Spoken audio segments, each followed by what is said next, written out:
Good evening, everyone.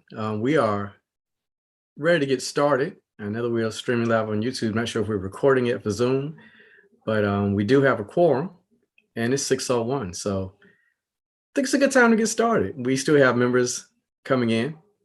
We'll give them some grace on that. But I'm so glad that you've all joined us here. Glad for all those who are seeing this live session and those who will be watching us later on at your own convenient times. We welcome you to this September 8th meeting of our Community Safety Wellness Task Force. I'm Xavier Cason. I'm one of the co-chairs along with Marcia, Owen, and we are going to get this started with just a reminder. We started this process in really working on what our values are as we go through this task. And just wanted to talk about the top part of that wall. We did a brick wall with all these different values. The top part of that wall, just a reminder that we are going to center listening and collaboration, community and inclusion, belonging and solidarity. We hope that those values are in this meeting as well as we deliberate and get caught up on all the work that's been done since last month. I will turn it over to Marcia for our moment of silence and recognition. Thank you, Xavier.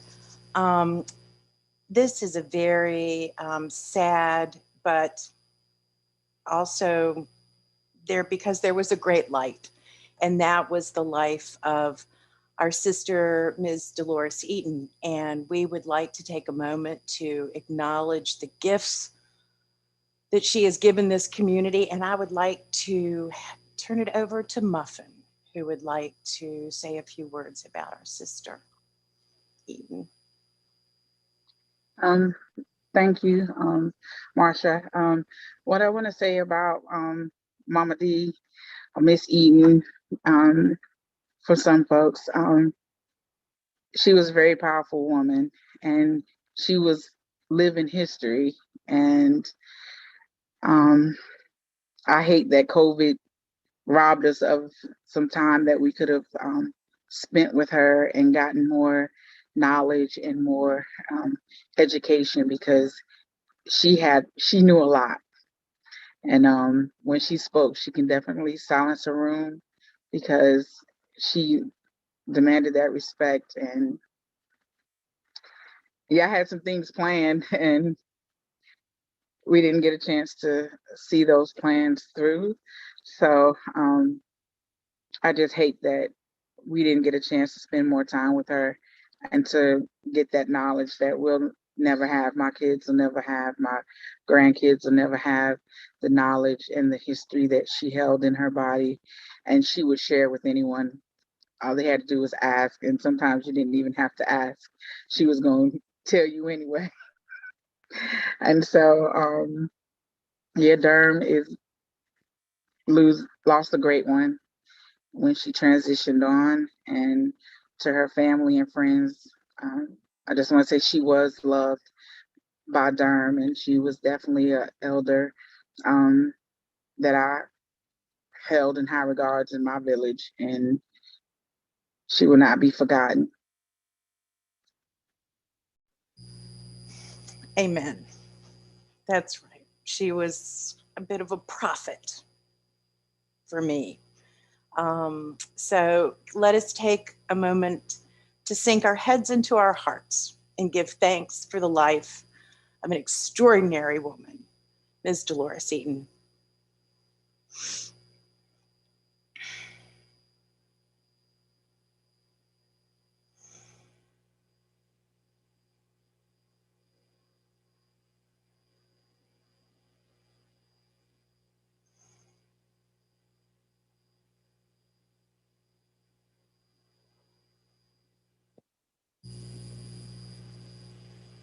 Thank you.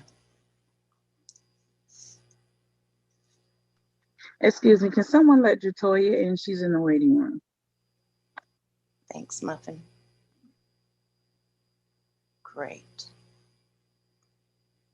Welcome all you new folks. All right. Just have some housekeeping.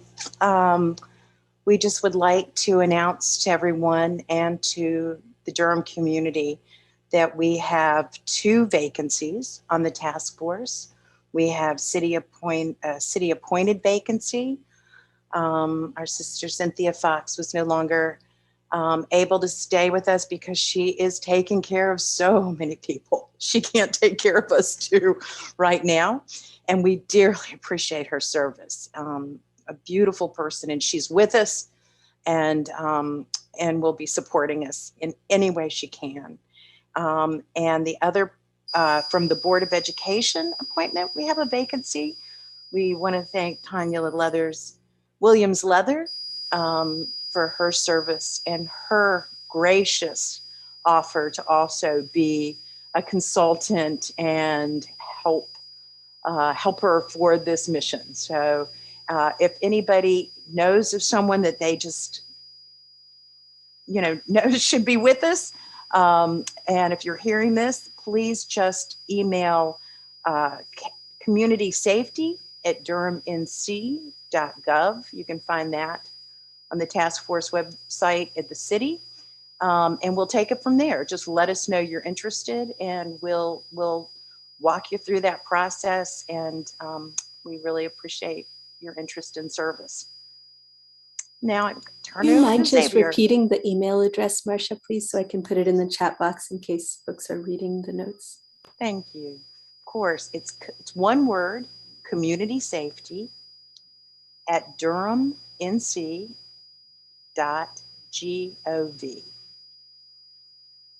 Thanks, Manju.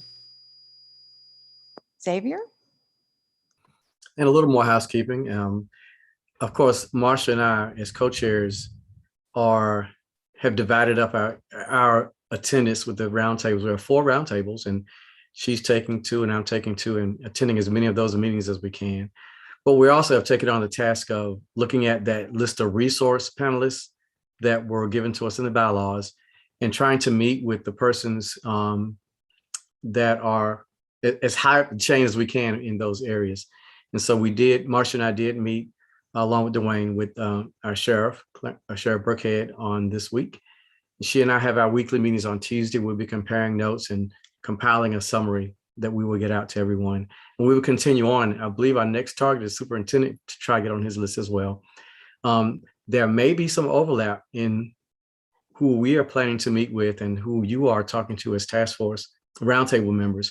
So she and I are going to do a better job of making sure you see our schedules so that we're not overlapping each other. Because there may be it may make more sense for some of you to meet directly with some of these panelists, but we want to make sure that we do reach out to all those who are supporting the work in their respective areas as well. So I just want to make sure you are clear on that. And we're going to get our notes together and get that summary to you. Thank you, Marcia. Sure, thank you, Xavier. And now we have the honor and delight to learn about language justice and how we can speak with and listen to and learn from all the people in Durham, regardless of their language. And so I would like to introduce for some reason I can't see him, isn't that funny? Thank you, right beside me on my computer. The head of Tilda Language Justice Cooperative. So Tony, take it away and thank you. Thank you so much, Marcia, and thanks to everyone on the Community Safety and Wellness Task Force and other folks who are checking out this broadcast. Greetings to all of you.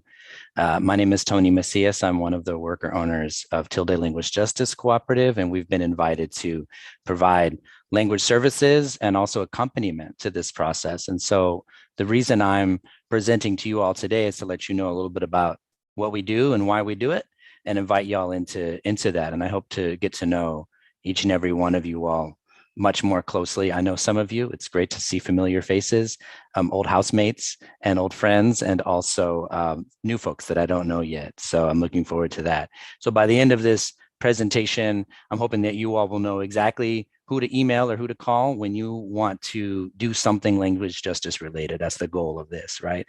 And also maybe to inspire you all to begin thinking today about what becomes possible in our work when we think beyond the barriers that exist in our languages. What's possible for the Community and Safety Wellness Task Force in particular, and the work that you're doing in Durham's schools, in the community, and what could be possible when we take this language justice lens. So I'm going to get into that in just a minute. A little bit about me. I'm a language worker. I work in Spanish and English. I do spoken interpretation and written translation in Spanish and English. I also do trainings. I love doing popular education training work and talking to anyone who will listen about language and language justice. I am not originally from Durham. I'm from South Carolina, and I moved to Durham almost 20 years ago, and it's really where I've come of age. And so Durham is definitely home for me, and I'm really proud to be. And I'm really proud to be here with you all today. I'm part of this Language Justice Cooperative. We're a local business here. We got started in 2017, and we do, like I said, translation, interpretation, and technical assistance work, because there's a lot of institutions out there that want to do their work multilingually, from government to schools to unions and nonprofit organizations, but they don't know how to do it. They don't know where to start. And so we help them do that too, and give them workflows and ways to implement. And you'll see an example of that tonight before I wrap up my talk, to leave it open for questions. So just a little bit about how we've worked with the city before. We were invited to work with the Recovery and Renewal Task Force. So we do have some experience working with city task forces, and we worked right hand in hand, particularly with Council Member Javier Caballero and others, to implement language practices. So we had roundtable meetings in Spanish and English for over a year. We had multilingual town halls in Spanish, English, Arabic, and Swahili. We learned a lot in those processes about what's easy to do and what's not so easy to do in those processes. And we bring those learnings forward into this group. But we were thought partners in accompanying and just providing that service to the Recovery and Renewal Task Force. And so we were invited to do something similar with y'all. And I'm going to break that down in a few minutes. But first, we're a language justice co-op. So what does that mean? Language justice, I'm going to leave y'all with like 3 main points. Language is an equity issue. That's point number 1. Just like race and gender and sexuality and other issues of equity that we see in our world, language is another axis in that, and it intersects with those things. So for instance, we know that language is powerful. It's part of who we are. And we find this to be a very useful lens in understanding how people can be empowered and how people can be excluded from different spaces, right? And so think about, for instance, how white professional English, as it were, in many institutions, it's considered the language that is the one that receives the most respect. And if you speak a different kind of English, maybe country talk, or you speak Black vernacular English in its many forms, it's considered less professional, right? That's an example of a language barrier, because you can't bring your full self if you don't speak the white professional English that's expected of you, right? And there's many beliefs that those other forms of English are somehow inferior, even though we know they're not. An example of a language justice practice in institutions is going around and asking people their gender pronouns. Because when my gender pronouns, you see here, he, him, elle, those are about me saying who I am and using language to do so. And if you use those pronouns with me, you're using language to show that you respect me and you see me for who I am, at least in part.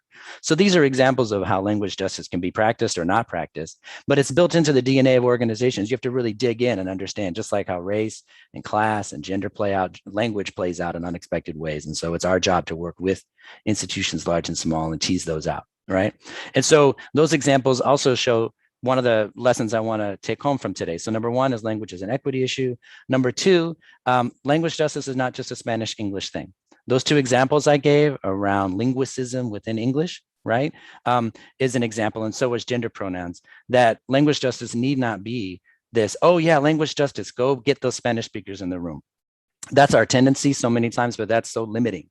Right now, Tilde does mostly work in Spanish and English, and there's a reason for that. A large number of people in our community are Spanish speakers, and they're being excluded, not intentionally necessarily, but right now they're facing a lot of exclusion from many of our community institutions. And they have something to say about things like public safety, about community safety, about wellness, right? So we know that's important, but language justice, not just a Spanish-English thing. So I want to leave you all with that. The other thing I want to say about language justice before I move on to what we're actually proposing to do with you all is that many times we think that we bring in the language services like interpretation because it's for those people who need it over there, who don't speak our dominant language, those poor Spanish speakers, those poor Swahili speakers. And maybe we're not telling ourselves that we're thinking that way, but we often are. We bring in language services, we say, as an accommodation for those folks who don't speak the dominant language. I mean, that's better than not, I guess, but it's not exactly the approaching this as equals and saying, you know what, like if we brought in interpretation services, I could actually speak to this person for the first time because I don't speak Arabic and I really want to know what that person has to say. I really want to understand their perspective on community safety. And so I need the interpretation as much as they do. So I think that's one of the things that we just like to flip the switch on in terms of language services. They're for all of us, unless we speak all the languages of our community. So when you do bring in till day services, I hope you won't say things, or I'll help remind you not to say things like, oh yeah, we need interpreting for those folks. Like we need interpreting too, right? So it's creating multilingual spaces where we can learn from each other. And I hope that you all will make use of our services and say, you know what, I need to understand what that person's perspective is. That community over there, I really want to know what they have to say about this. And so then you'll be like, interpreters, get in the room so I can talk to that person, look them in the eye and really communicate.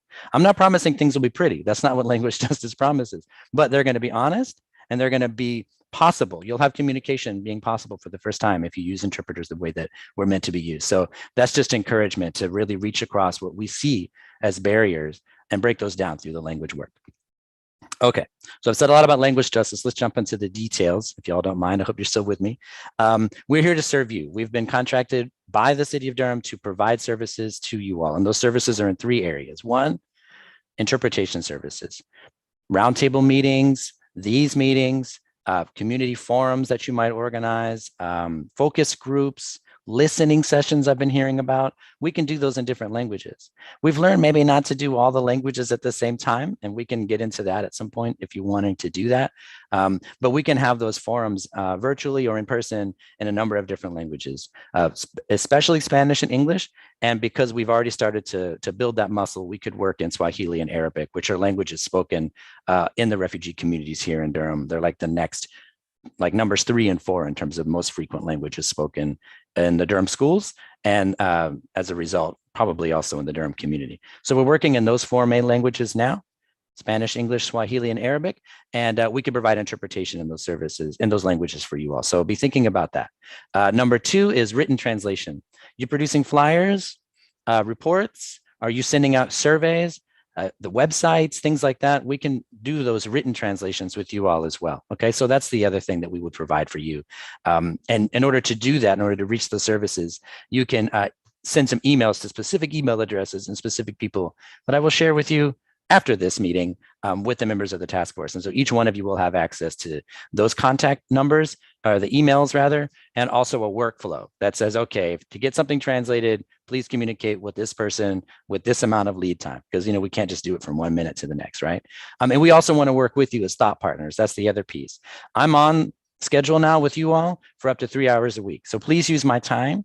Call me, have me come into meetings, sit in on meetings, and have that language justice lens on. We like to stay in our lane, but we're very opinionated in that lane, okay? And so like if there's something language related that's coming up, I'll bring it up and say, oh, that's an opportunity for interpretation or translation services, okay? So I'm your thought partner. We're providing those capacity building services, and I'll be the person in the room if you invite me to that room. So those are the things that we'll do. We do hope that every roundtable will make use of us, and I'll be sharing information probably through Dwayne Campbell after this that we can share with all of you so you know exactly how to reach out to Tilde. Okay, so that's what we're doing, and that's what we're talking about today. I see Councilwoman Caballero's hand is up, and I also just wanted to open it up now for whatever questions you all had. Thanks. I just wanted to share quickly with this group how instrumental having Tilde with part of our COVID task force was last year. It was extremely helpful. It was, I think for the city, it moved us leaps and bounds of where we were, and really has helped staff and myself and other council members think through what does it mean to actually be inclusive when we're thinking about language. It cannot be an afterthought. You have to include it from your first initial thing. You can't say, oh yeah, we're going to do this thing at the end. So it's just my one piece of advice and advocacy, is that it is part of the totality of being inclusive, not the last step. And lean in on Tony and other Tilde members' expertise. They are just incredible, really great at pushing us when we think about how and where we use language. And we've done a lot of work in the city of Durham to really think about how do we incorporate just other high use languages besides Spanish, and ensuring that we're really reaching into different pockets and different communities. Thank you for that, Javiera. And we're here to learn with you. We certainly don't have all the answers. We have what we like to call better practices, because I'm not sure when we'll get to the best practices, but for now we've got the better ones. And we'll learn with you, particularly around this thing around linguicism within English. Like, I'm not just here to talk about providing interpretation services. I'm also thinking about whether it's accessibility or justice, like how are we creating a space where folks can bring whatever form of English they wish to speak and be fully present and respected in that. What are other thoughts or questions that folks have right now, if any?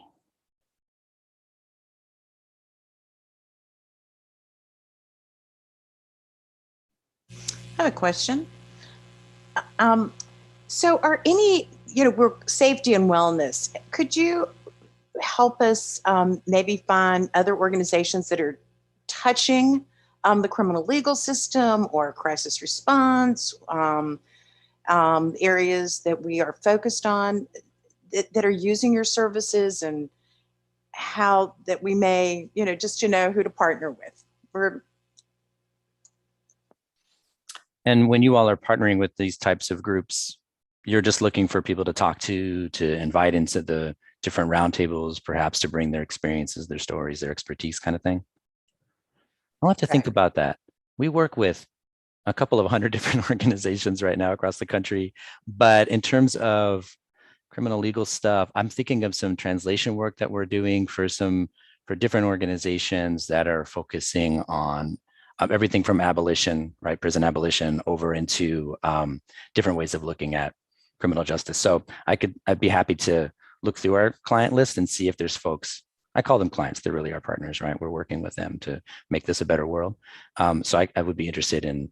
I'd be happy to look at that and talk with you about that, Marcia, and see where there might be some synergies. So that's the first thing I can think of, and then maybe we can talk a little bit more about what you're looking for in particular. Manju, you had your hand up. I just wondered if there was already a plan for us to translate our website, or is it already translated and I just hadn't realized, into Spanish, into Swahili, into Arabic? Well, we have right now for the city of Durham, and I'm in touch with this was a conversation that we began last year with the Public Affairs Department of Durham. What the city of Durham has done is provided machine translation for its website. And what we're trying to talk to is, can we go in and make edits to that machine translation in the main languages of Durham? Not to get into like a whole thing, but machine translation is limited. It's Google Translate. It's artificial intelligence, and it's not always that intelligent. It doesn't really know what we want to say, and it can make either major mistakes or just be so odd and inconsistent that folks look at the site and they say, oh, you weren't really thinking about us. You just told us to click a button. So the site right now, everywhere across the website, and in some key areas on the website, there's Spanish resources available on the city website. But currently the Community Safety and Wellness Task Force site is Google Translate only at this time. Yeah, so but we're in conversation with them about what we might do differently.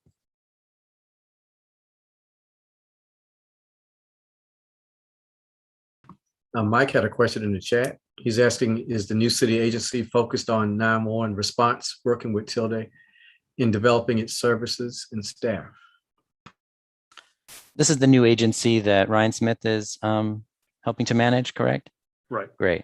I mean, I think Ryan, to some level, was instrumental in making sure that Tilde was in this room today. I know that we were working closely with those folks for the Recovery and Renewal Task Force. I have the sense that right now that office is still kind of getting up to speed, hiring folks and all that. And so while I'm in somewhat regular conversations with Ryan about where they're at, he's saying mostly that what we're doing right now is going to, be working with you all. And when they're ready, they need to start incorporating some of that. I think that we have to bring in better or best practices around whatever those responses are going to be. And then we're going to have to look at the experiences of other cities that have already done that across languages. And so we'll be learning right alongside you all when that time comes. And if there's a roundtable that's trying to bring recommendations around that, then we would want to jump right in to what part of those recommendations would be about language access and language justice. But yeah. Does that answer your question, Mike? Yeah, thanks. Cool, yeah.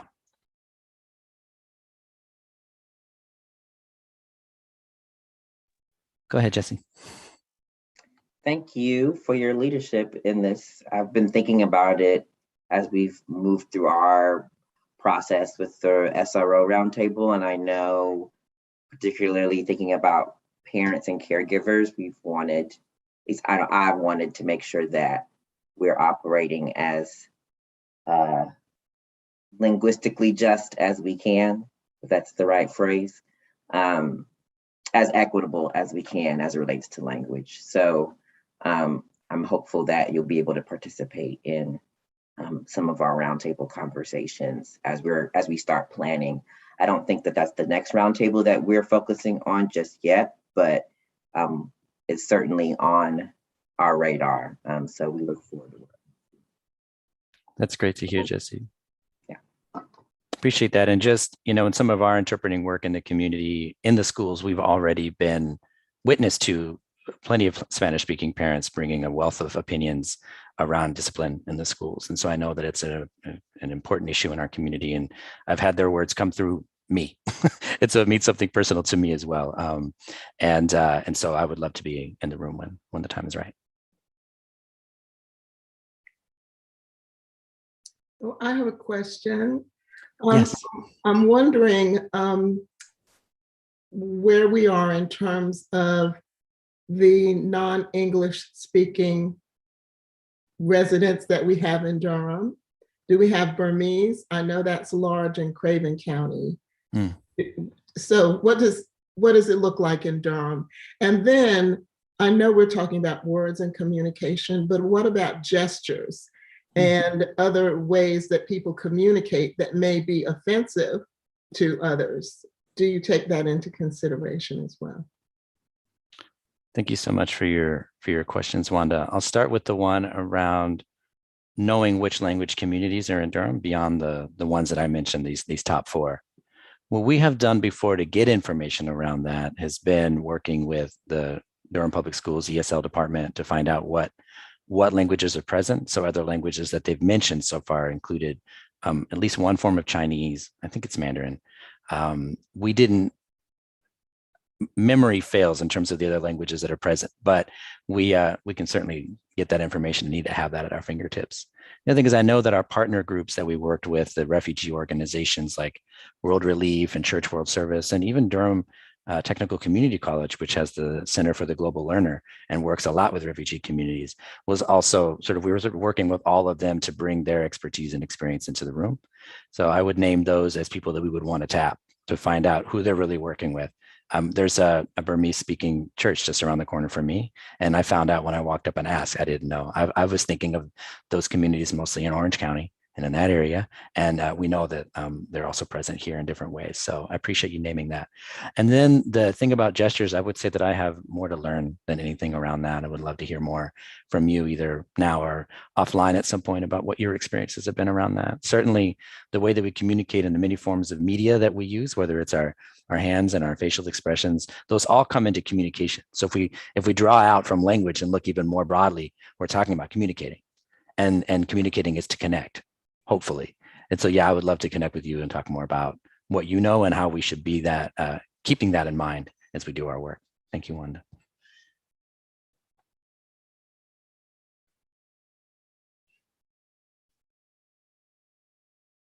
Are there any other thoughts? We don't have to get them all in now because I'm going to be around. Our contract can be renewed next July, but it goes through next July. So we'll be right here with you that whole time.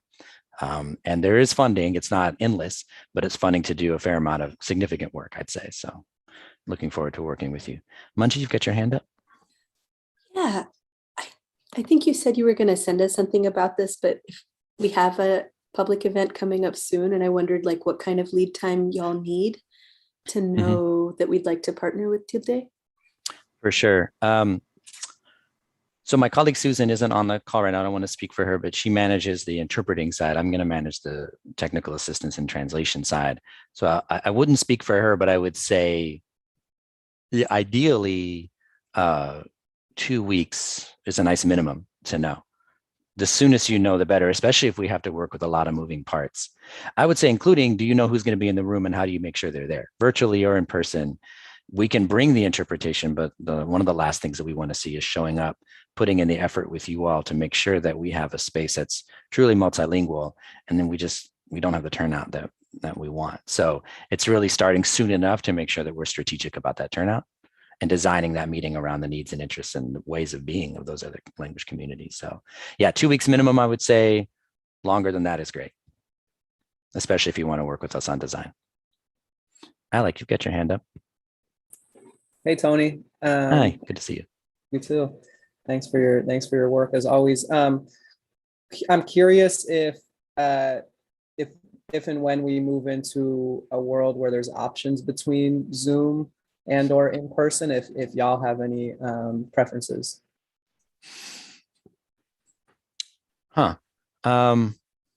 We can do either, to be honest. And so I don't think our preferences need to guide that at all. We have some COVID related protocols that we would want to use. I'm sure they would be similar to what y'all would want to do to keep safe. We want to keep our language workers safe. We want to keep the users of those language services safe as well, but we provide interpreting in all of those spaces. The thing about the Arabic and Swahili interpreting is that's mostly done consecutively. So it's a different mode of interpretation. We're working towards providing simultaneous interpretation where it's happening at the same time, but we're not there yet.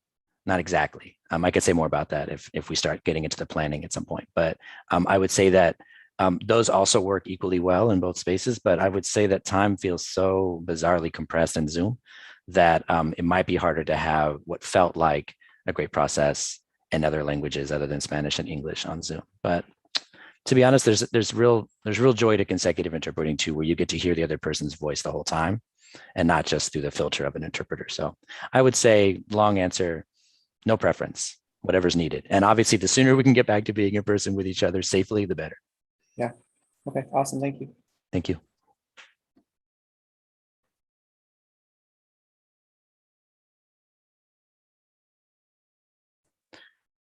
Well, this might be too technical a question, but okay. Might be useful to other roundtables. So I'm going to go ahead and ask it, which is, I heard you say that it's hard to do multiple languages at once in the same space. And also when we're thinking about like a wide open public space in Durham, we would want to offer possibilities of all the languages you named.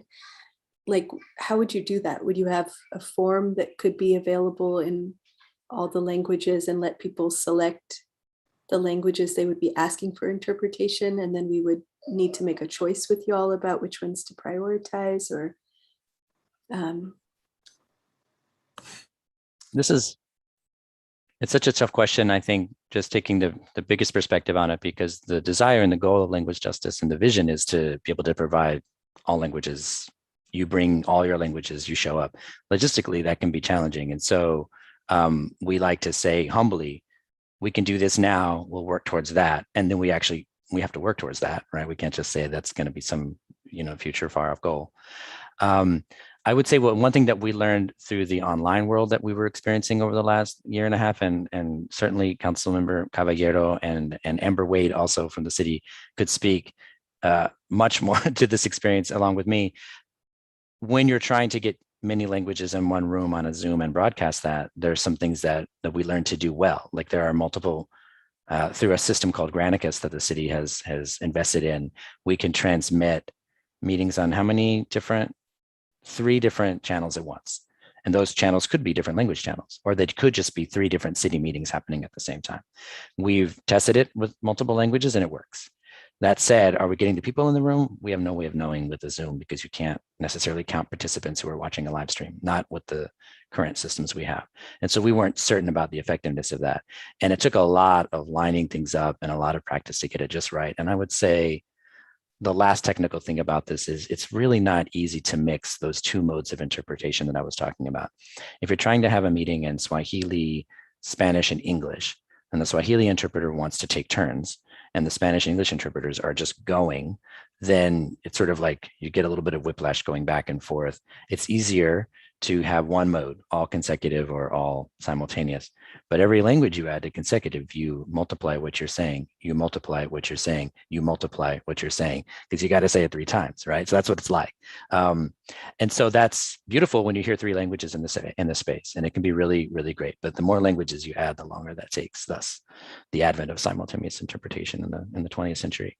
So I would say we go back to the first question, which is what is the goal? And if the goal is to get people talking to each other across language, then we need to figure out how to do it, right? If the goal is to get folks speaking to a primarily English speaking task force or decision makers, whether in a public way or in a behind the scenes meeting kind of way, then we could afford, I think, to say, okay, let's have a bilingual Swahili and English focus group or community meeting. And we would work with partners in those communities, like the ones I already mentioned. If we want to make sure that we have a space where immigrants from Spanish-speaking countries and refugees from other countries that speak other languages can talk to each other about their shared reality around community safety and wellness, then we would need to find a way to have multiple languages in the room. But I'm more of an advocate of saying, what's the goal? What are we trying to achieve in terms of those conversations? Then go from there. Yeah. As y'all can tell, I can talk about this for the rest of your meeting, but I'm also conscious of time. I swear I'm going to send this information to you in the next day or two through Dwayne, and then you all can reach out to me and let's start having conversations like this. I see that you have an upcoming meeting on October 1. So I'm going to go ahead and share that information with my colleagues. And who should I follow up with about that crisis response event? Manju, Jennifer, Xavier, Dwayne, Shanise, Isaac are all good folks to talk with. James, any one of us? I'm going to send it through to Dwayne, and if Dwayne can forward it to those folks, I don't have everyone's email yet, and we'll get that conversation moving. And I'm going to move that into the capable hands of my colleague Susan. Yeah, so be looking out for an email from me with the workflows that we use for each area, and then we'll be in touch. And I can't wait to support y'all's super important work. I'm really glad that this task force is doing what it's doing, and I can't wait to be a part of it.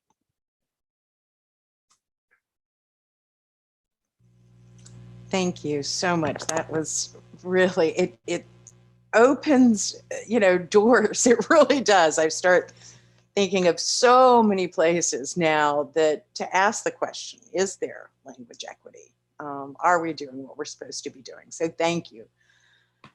Xavier, turn it over to you. Thank you, Marcia, and thank you, Tonya. So glad that your expertise is partnering with us, you and all of your wonderful coworkers. You talk about goals. One of our major goals as a task force is to hear from our community, and we can't do that without your help, without your partnership and support in a really meaningful way. So thank you for helping us, get over those barriers that are definitely in our community on a regular daily basis for most of our institutions. Really appreciate that. Also want to show some appreciation to all of the members of our roundtables. Again, here in this task force for our first 4 meetings or so, all the work was being done on Wednesday nights with all of us. And now the majority of the work is in your subcommittees that we're calling roundtables. And so we wanted to give you some time as roundtables. We asked you ahead of time some questions. Hopefully you had a chance to think about those and talk about those so we can reflect. And we wanted you to be reflective in these. I do want to remind the public that the work that we're doing is on the city's website. For those who have access to the chat, I did place the community safety wellness page in the chat. For those who don't, it's just as simple as I said last month as going to the city's website, look for governments, click down to boards and commissions, and you'll find us there. Tony's group will also be anything that we send out, we'll make sure that gets interpreted as well as far as reports from these roundtables. Marcia dug deep into the bylaws and came up with these reflective questions. The first 2 questions are for each task force. So we're going to ask you to talk to us on these 2 questions. And we can just go alphabetical order as I see it on my paper that I wrote down with my scribbles. With crisis response first, criminal legal system then crisis response, then SRO, then violence de-escalation group.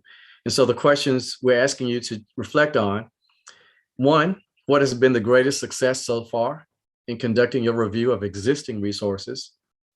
And then two, what's been your greatest challenge so far in conducting those reviews? So as you've been looking at what's already out there, what have been your challenges and successes? And we'll start with, again, our criminal legal system roundtable members.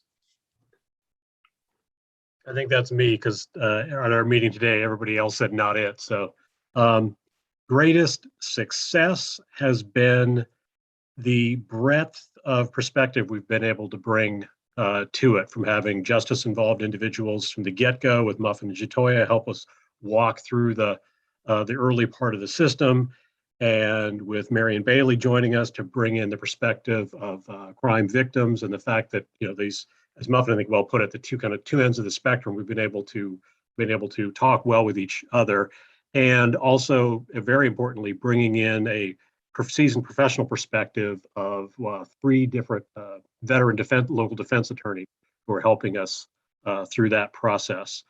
The other great success so far has been our first roundtable with a resource person, Christy Long, Director of Pretrial Services. Went very well, gave us a lot of information and raised as many more questions as information was gathered. So we'll take that similar approach, and how our next one coming up is with Chief Magistrate Evans, and we'll probably take that similar approach in our other meetings with folk. The biggest challenge is the more we explore, the more we find out that needs to be explored, the more issues that come up, particularly with the new defense attorneys who've been meeting us. Well, we really need to look into abuse, neglect, and dependency court and family court. And so yet another aspect of the criminal legal system that we simply can't ignore, but it does add to the list. So we're coming up with more things to explore, more questions, and we've only begun to get some general ideas of recommendations, but there's a lot of flesh to put on those bones. Thank you, Michael. Also, I wanted to say that one of the successes is Miss Bailey. Marion Bailey is on the other end of the legal system. As far as me and Jatoia, we're on one end, she's on the other end, because she is looking at it from a victim's point of view. So we have her voice in the room also, and the fact that we can agree to disagree in a pleasant manner, but still come together to make sure that the work gets done is definitely a success on both sides of that coin, because it's very hard when you have a victim that, you know, feels totally different than you feel around police accountability and, you know, how the unjust system treats us on a regular basis. So yeah.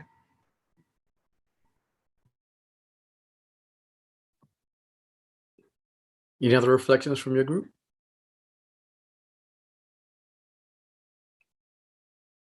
Thank you so much for that. We'll move on to the crisis response group.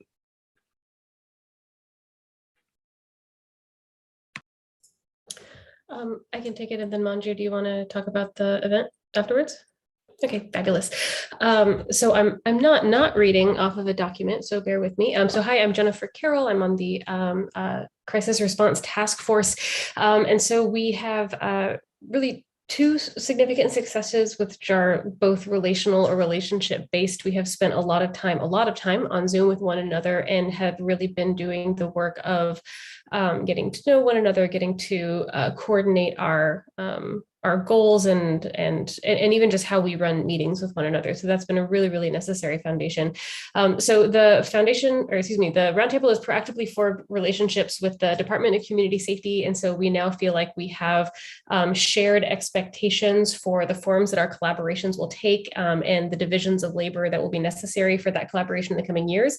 And we also have standing meetings now with that department in order to foster that collaboration and advance the agenda of the task force.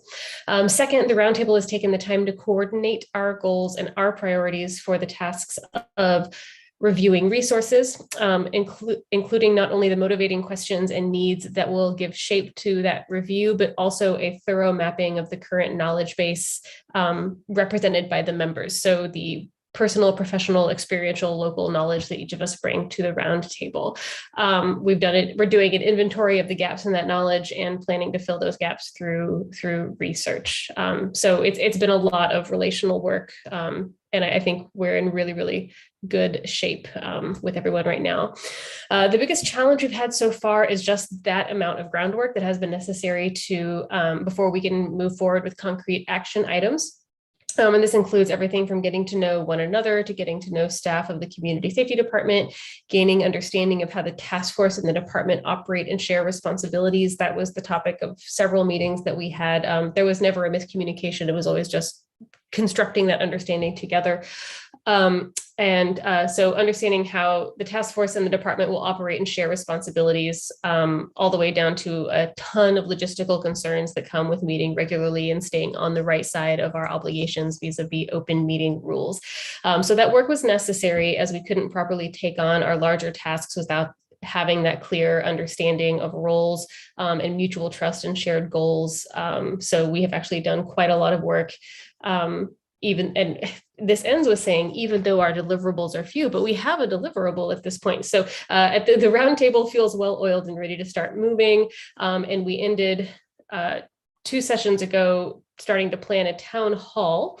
And so we actually met today and were able to put together some plans that I'm very excited about for a sort of structured listening session. And I think I just voluntold Manju because she took such great notes today to share that part of what we've produced.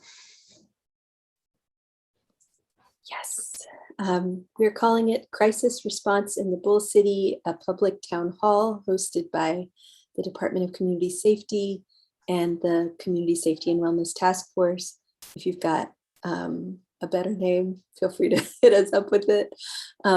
Friday, October 1st from 9 a.m. to 12:30 p.m. and then Saturday, October 2nd from 9 a.m. to 3 p.m.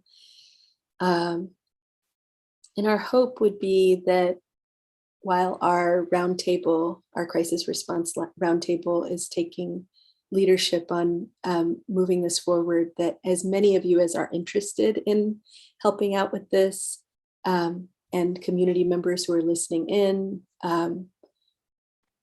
whoever wants to contribute, we'd love to be co-hosting with you. And we're meeting as a task force roundtable every Wednesday from 1 to 2.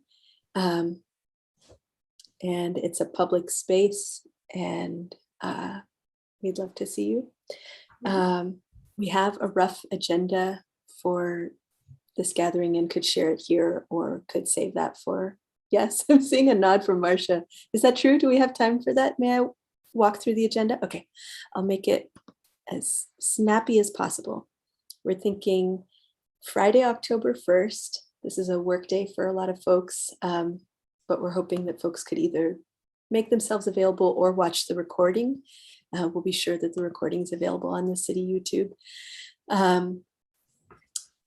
We'll begin with a welcome and introduction to the Community Safety and Wellness Task Force in the Department of Community Safety from 9 a.m. to 9:30 a.m. Then from 9:30 to 11 a.m., we would give an overview of other cities' programs and try to offer an array of diverse strategies for crisis response from Atlanta, Eugene, Houston, Albuquerque, Denver, some of the national organizations that are informing the conversation. So really letting that be kind of like a panel for us to get a sense of the landscape.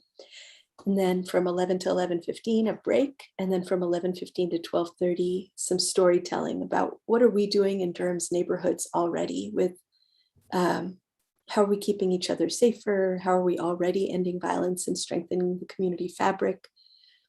And trying to get a sense of what success looks like. We're listening for what does success look like to Durham residents. How are Durham residents already wanting to take ownership of this work?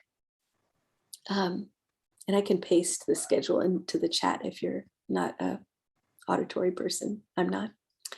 Saturday, October 2nd, from 9 to 3, we'd gather again the next day.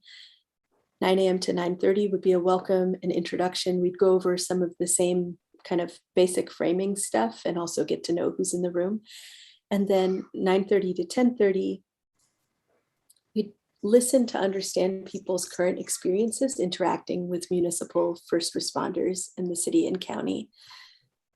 And we as task force members would be trying to listen for what sort of priorities do Durham residents have? What are current problems, things that aren't working so well that we could do better? And then from 10:30 to 10:45, we take a break.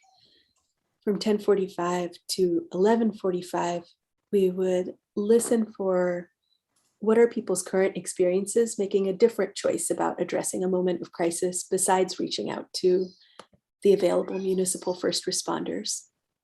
So why isn't someone calling 911 when something happens? And when that went down, who did they call instead? And how did that work? And again, we're trying to listen to understand, what does success look like? How are Durham residents wanting to take ownership? We take another break from 11:45 to noon. And then from 1 to 2:30, we would just try to have a really spacious, what would you like to see visioning session. And this part's a little tricky because we don't hope that people will just see what's happening in other places as the menu that limits us. Like, we can design something that's really of the Bull City. And that's part of why we want to center Bull City storytelling about what folks are already using that's working well for them. So a session on what we'd like to see, and then a closing from 2:30 to 3. Yeah. Thank you. And then the one last thing I wanted to mention, because I realized I skipped it in our little write-up for ourselves here, is that, echoing everything that Manju just said about the importance of understanding how the community is perceiving not just need within the community, but the appropriateness of making certain prioritizations, the appropriateness of certain evaluation strategies, how they would like success to be defined, as opposed to, us in a room defining how success should be defined for them, all of that.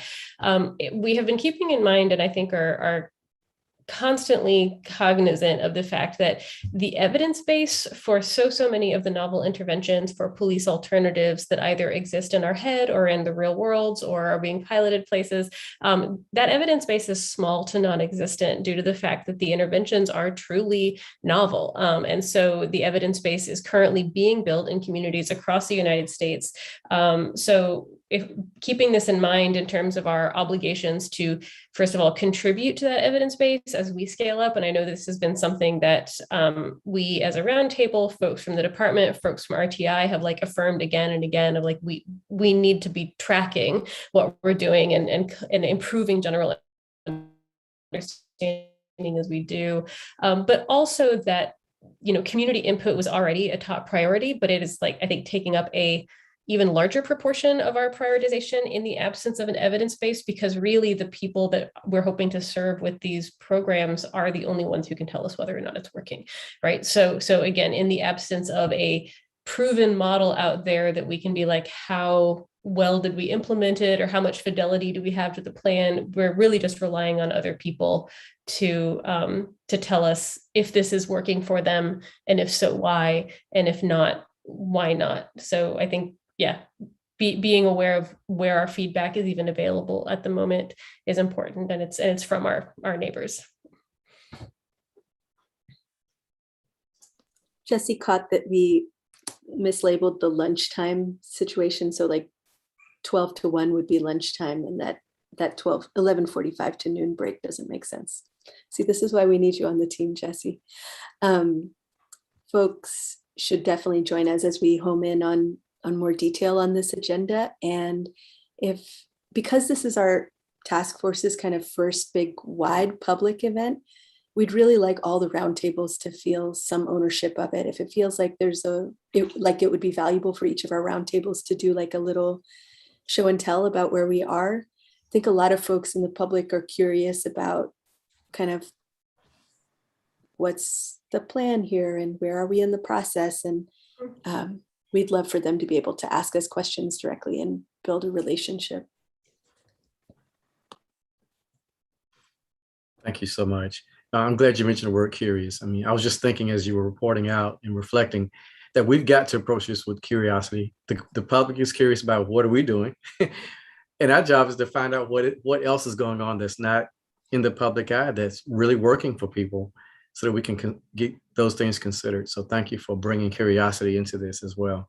And I also want to apologize. I do have to leave at 7. Marcia has 2 additional questions for everyone once all the roundtables have reported out. So next we have our SRO roundtable, followed by the violence de-escalation roundtable. Jesse, I saw your hand. Do you want to? I did. I want to honor our agenda though, so we can keep moving. And if I get back to it, I'll get back to it. Okay. All right. So I'll report out on half of our crew, and Jesse will help me out if I miss anything. And then I'm hoping to pass to Nori and or Tyler. We've kind of divided our efforts to, in this moment, to have some listening sessions with principals that Jesse and I led, and Nori and Tyler are leading some work around young folks, which is really exciting. So I would say that Jesse and I's biggest success was that we offered, we sent out some kind of doodle polls or availability, and offered 2 dates, both of which were in the first, leading up to the first week of school. And the first one, it was, Jesse and I were in there with crickets, right? So no one showed up. And the second one, there was about 10 or 12 principals from across the county that came in. So that was a major success. And they were moving from meeting to room to, just doing 1,000,001 things, preparing for a really unknown school year. So that was incredible that they showed up. It was incredible that they were willing to participate in the listening session. I would say that the challenge is kind of a tension or contradiction that there was in the room, both around this, because all of our questions are framed around imagination. They're not necessarily framed about keeping SROs in schools or taking SROs out of schools, right? It's how do we keep our schools and our children and our communities safe inside schools? Who are the people that currently do that, et cetera? And they engaged in that process for a while, but I think there's, again, kind of a tension or contradiction in that it's challenging to imagine something when the current system that you have is beneficial to you. And so I think that's kind of where a lot of the latter part of our conversation went, is how SROs really, how they benefit their schools and their school communities. And so, that's just a reality in that particular conversation. And then I would say, and I'll let Jesse chime in if there's anything I'm missing, but I would say that another challenge is by way of us as facilitators, and that is that we're human beings, and so we want to jump to conclusions or an analysis around our data when we've only had one listening session with one group of people, right? So there's a patience thing within that kind of first listening session. Is okay, this is but one group of folks that are involved in this, in this conversation. We don't have to make any conclusions in this moment. And so for, I think, Jesse and myself, it's okay, we get to pause for a second. Jesse, anything I'm missing? I think while we have sort of public attention, I just want to thank Tonya, who, even though in the midst of the process, stepped away, was really helpful in helping us connect with the principals, as well as, I thought y'all were chairs, but now y'all are trustees now. At least that's what I noticed. So Vice Trustee Lewis was very helpful in encouraging and holding us accountable. I felt that way after the first meeting and no one showed up. She kindly but strongly was okay, so what are you doing differently? Because whatever you did, it didn't work. And we don't need to just hope for better. We need to make it happen. So, and I needed that encouragement that day, because, we're all doing our best, but sometimes you need someone to show you that your best is behind what you're doing, So just want to thank you and thank Tonya for the additional support, and Xavier as well, who helped us connect and follow up with superintendent and other leaders in DPS. So I think that's all I'll add. Just a lot of gratitude. Yeah, I second that for sure. I'll pass it to our co-team, Nori and Tyler. Yeah, I'll second that gratitude to Xavier and Dwayne. Yeah, we're in a position now where we have the funds we needed. So we're gonna, offer $125 to at least 8 youth to facilitate, to both coordinate and facilitate listening sessions, whether that be in their school or because things are a little shaky now, maybe virtually. But either way, we'll work that out. We have 3 students who have signed up so far, 2 at the same school. So I know this is broadcast publicly. I'd like to say that we could use some more youth who have experience dealing with SROs. Maybe they've been individually impacted by SROs to step up and we'll support them through this process, but to hopefully coordinate a listening session within their school. So the schools we have right now are Jordan and Southern. I think it's Southern. So that's it. We have 2 at Jordan and 1 at Southern. So we need, I know y'all know some students at Hillside and many of the other schools. So if you can get the word out, that'd be great. And in fact, yeah, I'll send the email that we've been sending out back to Dwayne and Xavier, so maybe they can share it with the group. So, we appreciate you all disseminating that as well. And, we hope to do them in October, wrap them up by the end of October, be able to have recommendations to everybody, done in conjunction with listening sessions for administration. And so, yep. And Nori, let me know if you missed. No, I think you got everything, Tyler. Miss Hudson asked a question in the chat. What if they are no longer students but had problems when they were?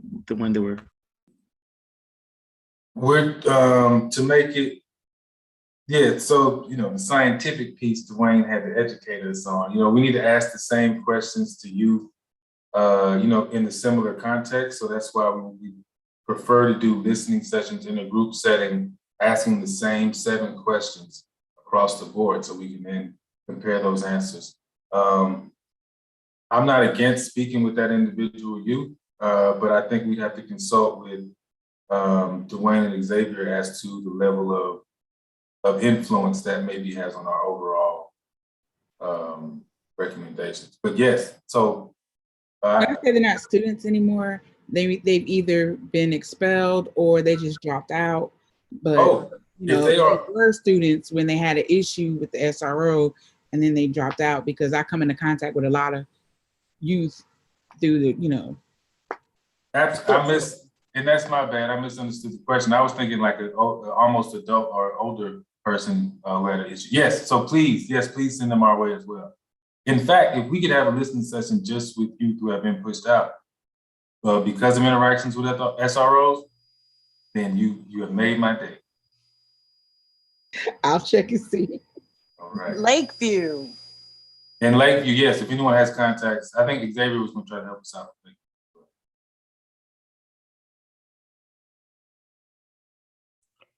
This is just one thing with the high school students, freshmen and sophomores haven't really had any in-building experiences because everyone was remote last year. So you may want to narrow it to juniors and seniors, or they had very limited experience in the in-building. Well, I think, so there's no in-building SROs in the middle school? They do have, I'd asked if you just wanted high school. And so then I was like, oh, okay, if they only want high school, freshmen, I have a freshman and a sophomore. Mm-hmm. So that's why I know, like, none of those kids have been in a high school building. They wouldn't necessarily have had the same interactions because of COVID as like an older student. I think we'll eventually get around to asking them about their middle school experience as well. So I think freshman, sophomore would still be very valid. And feel free to send them our way as well. And I mean, we actually want to do this in middle schools too, but we're trying to see what we can do with the high schools first and then open it up to middle schools too. Yeah, I would just imagine that even though the 9th and 10th graders haven't had high school exposure, assuming that they were in Durham for middle school, that would be the point of reference. So, but my understanding based on what Tyler and Nori have said, they're just focusing on high schoolers for this first go round.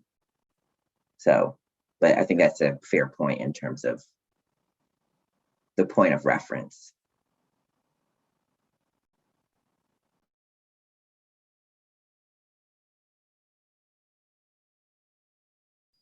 I think that's all we have. Appreciate it. Okay. All righty. So thanks. That's in Godspeed. Go for it. This is really good. One thing I think has been the success that I've been exposed to is the lived experience. That's to me where the truth resides. And so the town hall, the listening, this is where it's at. And I'm so very grateful. So de-escalation. I understand that Wanda had to leave for a meeting as well. That would be Samuel and me. So Samuel, would you like to share? Yes. First of all, thank you all for all of the updates you all have given for your roundtables.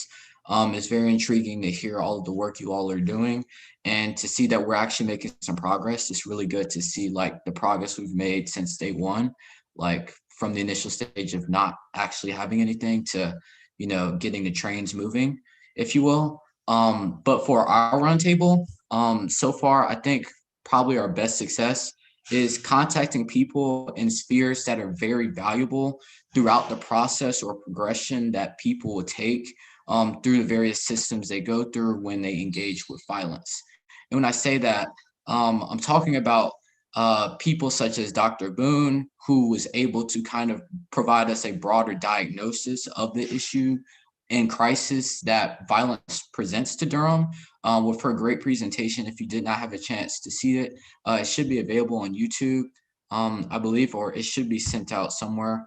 But she provided a great presentation where she outlined different things such as social determinants of health and how those causes can lead to effects in the community that lead to violence, increased rates of sexual assault, stuff like that, and how generally the built community or the community that someone is brought up in, if it has a unstable foundation, well, then it's not going to provide stable citizens. It's not going to provide stable people. It's not going to produce results that are away from violence. It's going to produce results that are towards violence. We also spoke to Mr. Stite, who's with the Gang Reduction Strategy Committee, or he's the Gang Reduction Strategy Manager, excuse me. And he provided us a great insight towards organizations that are doing some work in combating violence.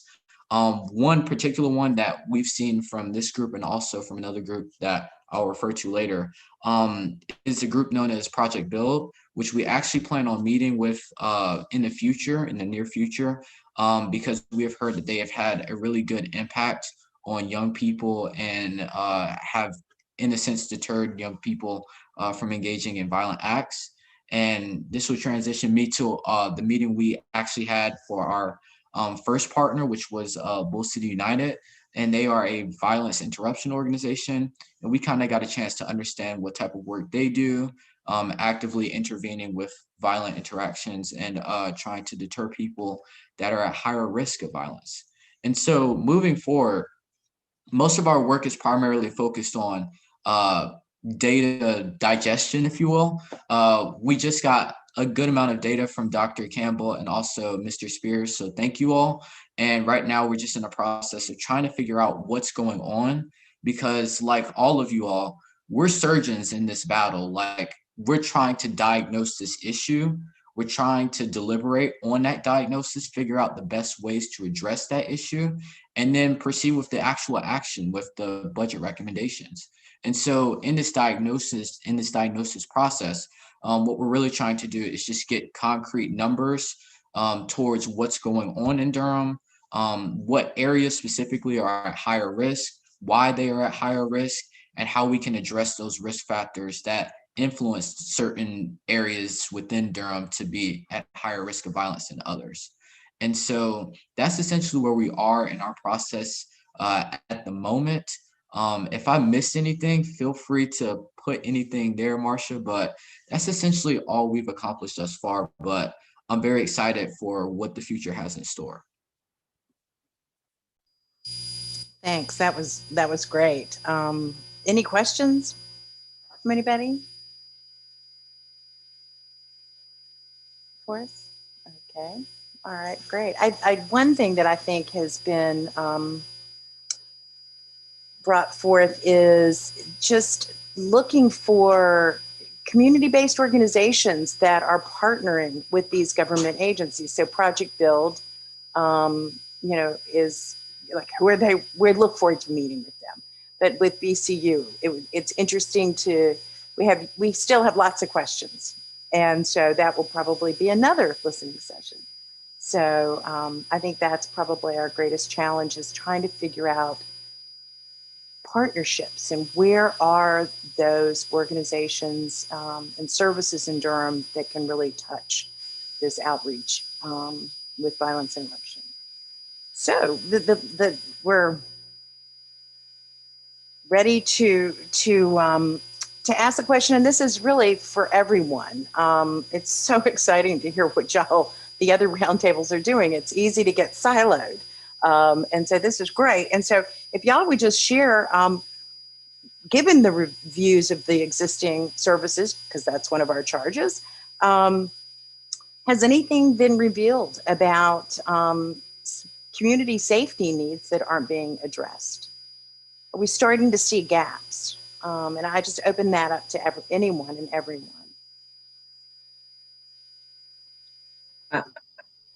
This feels somewhat connected to the thought I was having earlier. I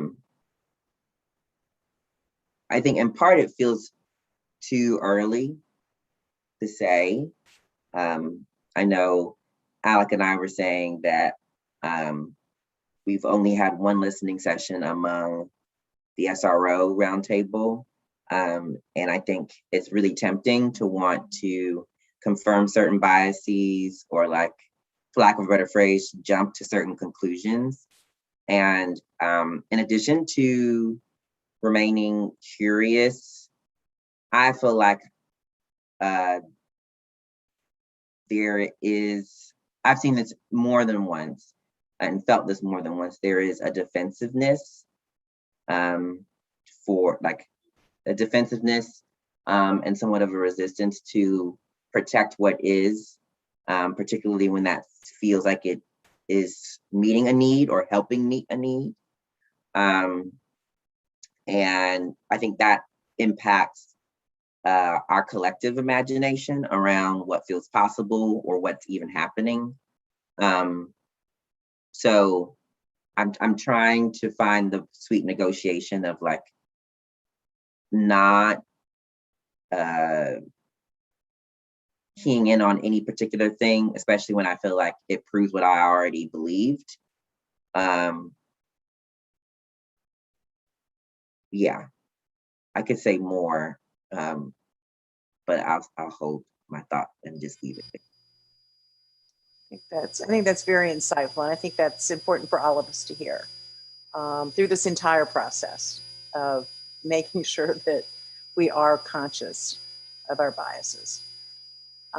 Anybody else have a comment? Mike? I think we've, the Criminal Legal System Roundtable has revealed kind of two general areas early on, although Jesse's point is very well taken, that we've got a whole lot more to learn before we start, thinking about changes. But the one is areas for that can be suggestions for policy change or leeway that magistrates and others have to operate within the current rules, which are not set at a county level but higher up. But we're exploring whether it's bond or other places where we can talk with and suggest that where they have the leeway to divert people away, they'll take that. That'll be the inclination as opposed to the other side. And then we've already begun to find many areas of gaps where more resources, staffing, and other resources are necessary. We know that's true for pretrial services. I suspect we're going to discover that's true. We meet with Magistrate Evans. It's probably going to be true when we meet with other aspects of the criminal legal system.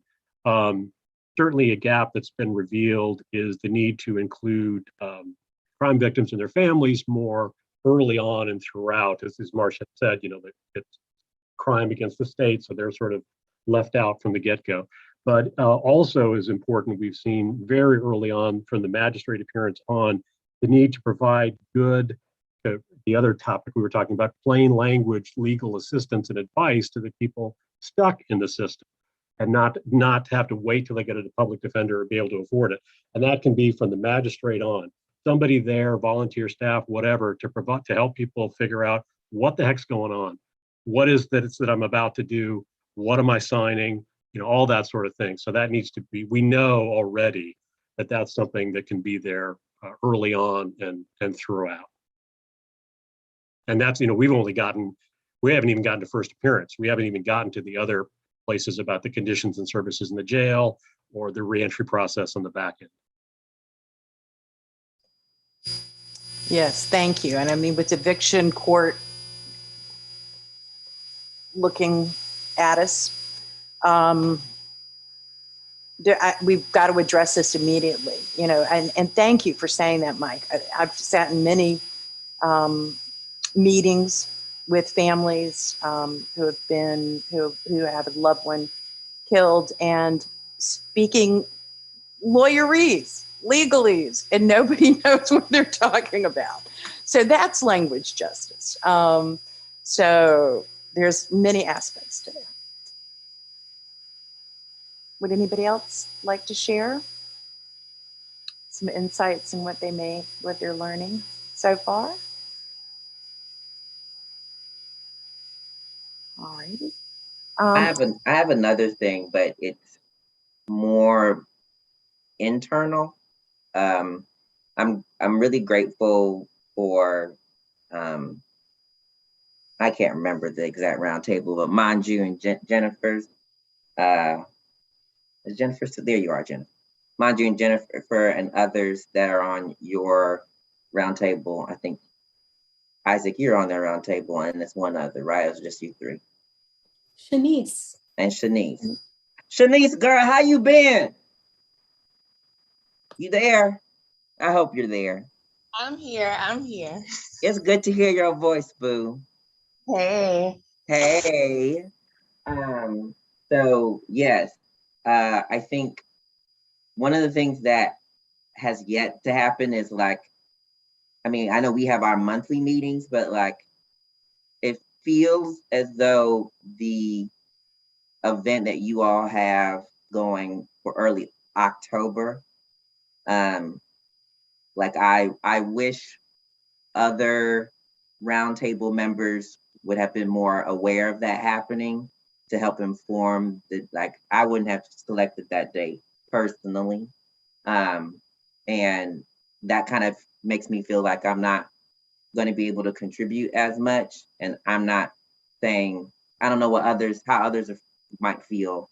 But in some ways, that event feels like a what could have been or what can be a collaborative roundtable event, or something that is more than just yours, even though the way you framed it is I can see how the SRO work that we're doing could be a part of that in some ways, for instance. And so it's unclear to me the best mechanisms other than our monthly meeting for us to be chatting more. Because admittedly, I know we've had our summary reports and whatnot, but I'm focused on SROs now. So I don't feel as keyed in or clued into what the other three roundtables are doing. So for something as meaningful as that, where as this event that I understand is functioning as a listening session, but in my mind, I think is more than just a listening session. And for things that are more than just listening sessions, I think that feels really, really important. And I've kind of felt unclear about like, is that our assignment right now? It's certainly related to it. And trying to figure out like how to best use the limited time and energy that we all have to do that additional work. Because part of what that feels like is this sort of like cultural work that isn't just listening, but is also helping shift imagination and really invite people into the work that we're doing as it relates to co-creating these alternatives. And I think you all spoke to that really, really well. So I think if there's something that like our roundtable need, it might be stretching the question a bit, but it's like needing to have or wanting to have some more cross-channel communication. And I'm not sure, again, the best mechanism for that, apart from this session, these sessions, these general body meetings, but just recognizing that for things like that, like email us all, or like don't wait until this time. Like I would have loved to have been more aware that y'all were planning that so that I could have reserved it on my schedule. But I'm gonna be on vacation, and that vacation is happening because my rest and play are very important in these trying times, just being completely real. So your rest and play is looking good on you. You won't find me there. You can look for me, but I won't be there. Your rest and play is looking good on you, Jesse. We only decided that date and time today in the last 5 minutes of our meeting. We were like, in our last session, we were like, we really need to open up to the public. Like we had been like listening to how y'all were doing the SRO listening sessions in this very like intentional way with very specific audiences. And we're like, that makes a lot of sense. We want to get there, but we feel like we need to do a wide broadcast convening first to basically let anyone who wants to come to the table weigh in on what they'd like to see out of this when they're in a crisis, what they want crisis responders to look like. And then we're hoping to do listening sessions that look a little bit more like what y'all have been doing with the SRO squad that follow that, tuning into who's in the room and following up with them, gathering everyone's contact information and following up. That said, if this group is like, hey, we'd like to have our first big public event be something that we're all weighing in more on, I'll say, I can't speak for my roundtable, but I can say for myself, I'd be happy to slow down and like put it out a little further. If we'd rather like move as 4 roundtables hosting like a bigger public event rather than having this crisis responders thing happen at the start of October, I'm open to that, super open. Yes, I think speaking for myself, I can't imagine that an event like that would be any less productive or useful to me as a member of this task force with more people in the room. That sounds great. The one thing, my inner stick in the mud is coming out a little bit with worries about time and just the need to like end of year coming up, end of fiscal year is going to be right here real soon.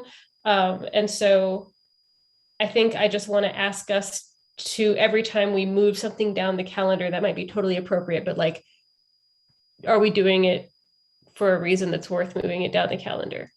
And I think if everyone is on board, what you suggest, the answer is probably yes, but I would like us to at least consider that question for just, I'm not red lighting anything. I'm just saying we should just keep that in our minds as we make decisions. Yeah. Xavier? I just wanted to share that I think that you all may get commentary or narrative that technically falls in another roundtable, right? Because the people are just going to come with whatever they're going to come with. And so it may be worth thinking about opening it up just because what people share may not tidily fit into what you think it might fit in. Or just preparing yourself to like be able to relay that information, which again goes back to what I was saying before. And I don't want you to slow down. Like, I think we've already been like held up already.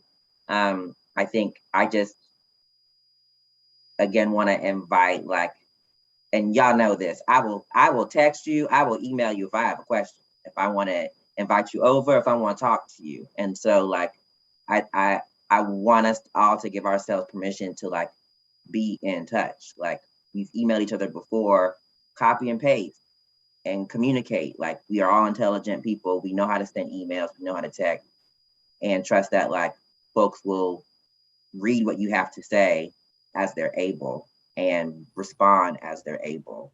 I know we're all doing our best. We're all surviving a pandemic. This is not, you know, a sort of like talking down. It's really just like, I know we all care. And so I want to be as informed, especially when it feels like the way that you're positioning this or describing it, it feels like it can be really collaborative. And I don't want to miss out on an opportunity. But also, I don't want to hold up an opportunity either. So I'm not saying like, oh, you can't do this because I won't be there. That's not what I'm trying to say. But it is like, if you're creating something in this way that is more than just your roundtable, effectively, being intentional to like invite us. And I know like you just made the decision, so you just let us know. So like, cool. Thank you.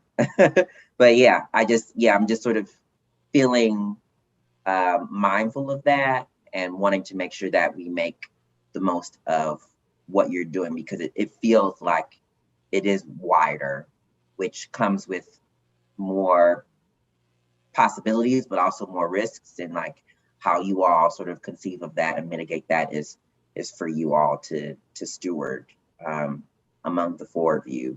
But I hope and trust that the other 13 of us, since 2 are gone, I can't remember the name of, you know, the other people who are here will help as we're Yeah. Numbers are hard. How about this idea that, because we're running out of time, that the crisis roundtable, response roundtable, could you invite us to a Zoom meeting, or could you organize as soon as possible?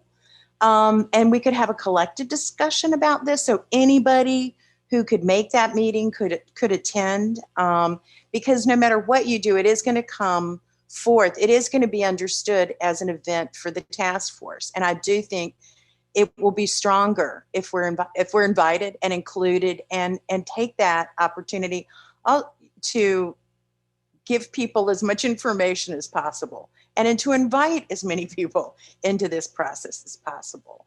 And I also am just thinking, and also I think it would be very helpful to y'all for marketing, for getting the word out, for getting people to the event, so that we have a good representation of Durham.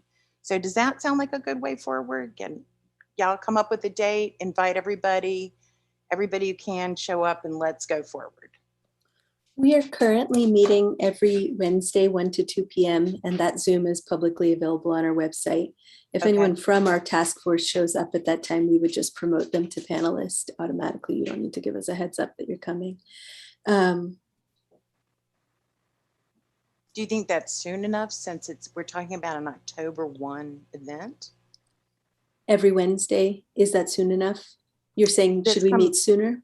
Yeah, because October 1 is really quick. It is really soon. If we did the same plan, but like 2 weeks later or 3 weeks later, would that allow folks to be present who are here, like October 15th and 16th, or October 22nd and 23rd?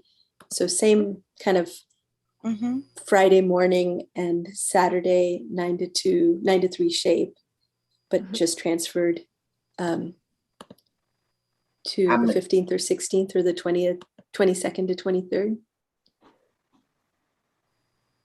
Jesse, did you want to say something? I know my participation will be limited regardless. So like, I really want to honor the commitment y'all made. Like, I'm not saying you need to change the date. I was just saying I won't be there. But like I was reminded and thanked you in the chat for, you have the weekly 1 p.m. on Wednesday. So like, I'm going to try and come to that. And like, that will be my way to contribute and to shape the process. Cause I really just, I think I'm mindful of how we might shape the process somewhat differently. It's less about like being there on the day, and it's more about doing what we can on the front end so that you are like, everyone is as set up for success, as much success as possible come the dates you've selected. So it's true. And we're trying to like invite folks to co-shape this question of what this role of unarmed crisis responder will look like, which I think is a question that really called many of us to this table, was wanting, as Mayor Schul put it, for Durham to have the very best possible caring, compassionate responders show up in moments of crisis for Durham residents. So like, if bumping it 2 weeks later or 3 weeks later would mean that folks who are deeply called to this question could bring the membership of the organizations that you're a part of, could bring your schoolmates, your workmates, your fellowships, like that will strengthen the room, and it feels very worth it. Would it be helpful to move this conversation to email? Because I'm seeing a lot of folks have to dip. I know, it's 7:31. Yes, well, let's move it to email with the understanding that this coming Wednesday, week from today, from 1 to 2, we're all invited to your roundtable. Does that sound? Totally. I love it. Okay. And there then you go. Jennifer and Isak and Shanise, have I spoken out of turn here? Like, are folks okay with us opening it up and making it more flexible? Yeah. Green light. Yeah. Yeah, definitely. Okay, beautiful. Thank you all. This was a great time together. Quickly, can we just, for the people here, can we just end this meeting like we do always, and just with a word, what are you taking from this time together? It has been so good to share what we're doing, and I'll begin. I'm taking inspiration, and I'll pass it to Jennifer. Progress, and I will pass to Samuel. Collaboration, and I'll pass it to Jesse.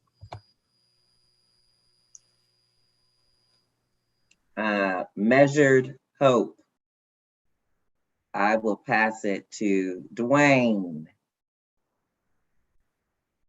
Patience, I'll pass it to Manju.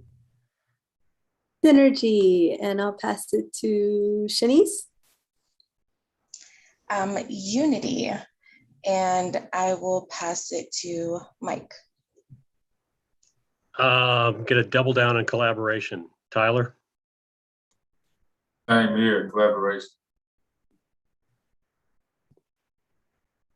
Pass to. You got to pick somebody, Tyler. Yeah, my bad, y'all. It's been a long day. Janae? Momentum. Amber? Y'all always take the good ones. I'll say determination.